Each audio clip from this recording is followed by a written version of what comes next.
क्या आपने कभी सोचा है कि भक्ति असल में है क्या? क्या भक्ति का मतलब सिर्फ मंदिर जाना? क्या सिर्फ सिर झुकाना, मंत्र जपना या मूर्ति के सामने दिया जलाना? नहीं, भक्ति उससे कहीं अधिक गहरी चीज है। भक्ति कोई कर्म कांड नहीं, बल्कि एक एहसास है, एक अनुभव है जो आपके हृदय की गहराई से निकलता है। यह एक ऐसी भावना है जो किसी भगवान को पाने से ज्यादा खुद की मिटाने की प्रक्रिया। सच्ची भक्ति में मैं मिट जाता है, और जब मैं खत्म होता है तब जो प्रकट होता है वही भक्ति है। भक्ति वही होती है जहाँ प्रेम का चरम रूप होता है।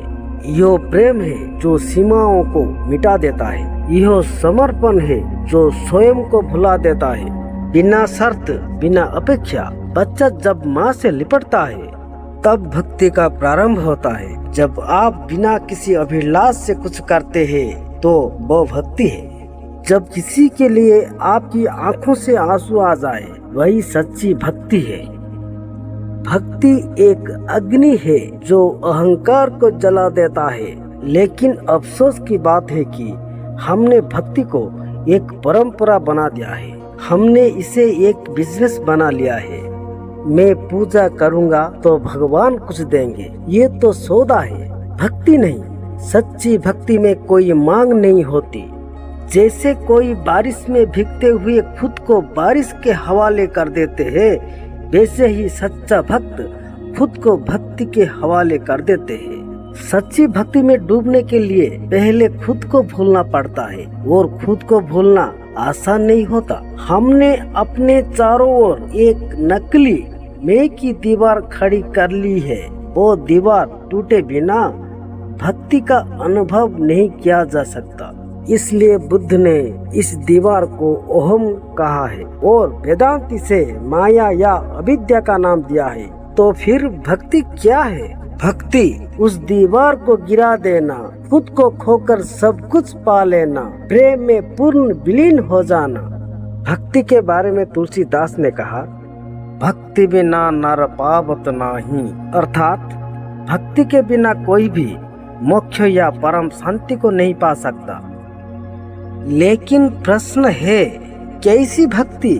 क्या वो भक्ति जो सिर्फ किताबों में लिखी है, या वो जो कर्मकांड में छिपी है, या फिर वह भक्ति जो भीतर से स्वतः फूटती है जैसे फूलों में से सुगंध? बुद्ध ने कभी किसी भगवान की पूजा नहीं की, लेकिन वे स्वयं भक्ति का साक्षात रूप बन गए। वेदांत ने कहा है तत्वमसि, यानी तू ही वो है।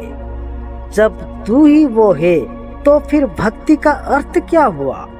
भक्ति किसी बाहरी देवी देवता की नहीं, बल्कि अपने ही भीतर छिपा हुआ दिव्य तत्व का पूजा। भक्ति आत्मा समर्पण नहीं, आत्मा प्रेम है। अहंकार कहता है मैं ही सब कुछ हूँ, भक्ति कहती है मैं कुछ भी नहीं हूँ। यही टकराव है, यही संघर्ष है, और यही भीतर की सबसे बड़ी क्रांति है। भक्ति जहाँ विचार खत्म हो जाते हैं वहाँ भक्ति शुरू होती है। जहाँ शब्द रुक जाते हैं वहाँ मौन की पूजा होती है, और वही मौन असली भक्ति का मंदिर बन जाता है। भक्ति कोई क्रिया नहीं, एक अनुभूति है। यह कोई आयोजन नहीं, यह तो अस्तित्व का रस है। बुद्ध ने भक्ति शब्द का अधिक उपयोग नहीं किया, लेकिन उनके जीवन के हर कोने में भक्ति की सुगंध थी। उन्होंने भगवान को मंदिर में नहीं खोजा, उन्होंने भगवान को मौन में पाया। बुद्ध ने कहा जागो, अर्थात सजग हो जाओ, भीतर झांको। उनका कहना था यदि तुम जाग गए तो भक्ति अपने आप फूट पड़ेगी। जैसे सूर्य निकलते ही अंधकार गायब हो जाते हैं, लेकिन यदि तुम सोए हुए हो तो तुम्हारी पूजा भी सिर्फ अभिनय है। तुम मंदिर में सिर तो झुका रहे हो, लेकिन मन के भीतर सौदाबाजी कर रहे हो। यह तो भक्ति नहीं है, यह तो डर है। जहाँ डर है वहाँ प्रेम नहीं हो सकता, और जहाँ प्रेम नहीं वहाँ भक्ति भी नहीं। बुद्ध का भक्ति किसी मूर्ति की ओर नहीं था, वह मौन की ओर था, वह ध्यान की ओर था। उनका हर श्वास, हर मौन एक गहरी प्रार्थना था।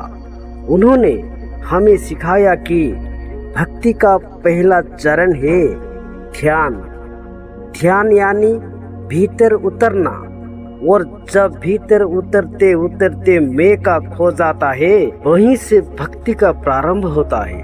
बुद्ध ने कहा, जब तक तुम देख रहे हो तुम दिखाने वाले हो, तुम अलग हो। लेकिन जब देखने वाला ही मिट जाए और सिर्फ दिखाने ही रह जाए, वही भक्ति है। अर्थात जब देखने वाला और देखा जाने वाला एक हो जाए।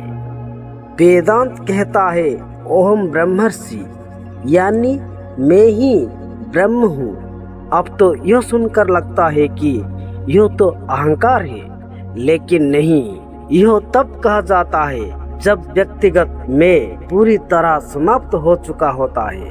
भक्ति का अर्थ है उस परम के सामने खुद को पूरी तरह से खो देना। लेकिन वह परम क्या है? बुद्ध कहते हैं वह मौन है, वेदांत कहता है वह ब्रह्म है, ओशो कहते हैं वह प्रेम है, संत कबीर कहते हैं वह तू खुद है। लेकिन तुम खुद को भूल रखा है, यानी सबका सार एक ही है। भक्ति एक वापसी है। वापसी किसकी? अपने सत्य की ओर, अपने मूल की ओर। भक्ति में तुम भगवान को नहीं पाते, तुम खुद को पाते हो। और जब तुम खुद को पा लेते हो तो भगवान अपने आप मिल जाते हैं, क्योंकि तब तुम में और भगवान में कोई भेद नहीं रह जाता। यही अद्वैत है, जहाँ दो नहीं बसते। यही वेदांत की शिक्षा है और यही बुद्ध का बोध है। लेकिन हम क्या करते हैं? हम भक्ति को बाहरी रूपों में खोजते हैं। हम सोचते हैं मंदिर बड़ा हो तो भगवान ज्यादा प्रसन्न होंगे। हम सोचते हैं घंटी जोर से बजे तो भगवान जल्दी सुनेंगे। लेकिन क्या ईश्वर बहिरा है? क्या ईश्वर किसी विशेष भाषा में सुनते हैं? नहीं, वे सिर्फ मौन सुनते हैं। वे तुम्हारी चुप्पी से पसंद करते हैं। सच्ची भक्ति वही शुरू होती है जहाँ शब्द चुप हो जाते हैं, तुम्हारी आंखों भी नम हो और मन भी मौन। यही भक्ति है,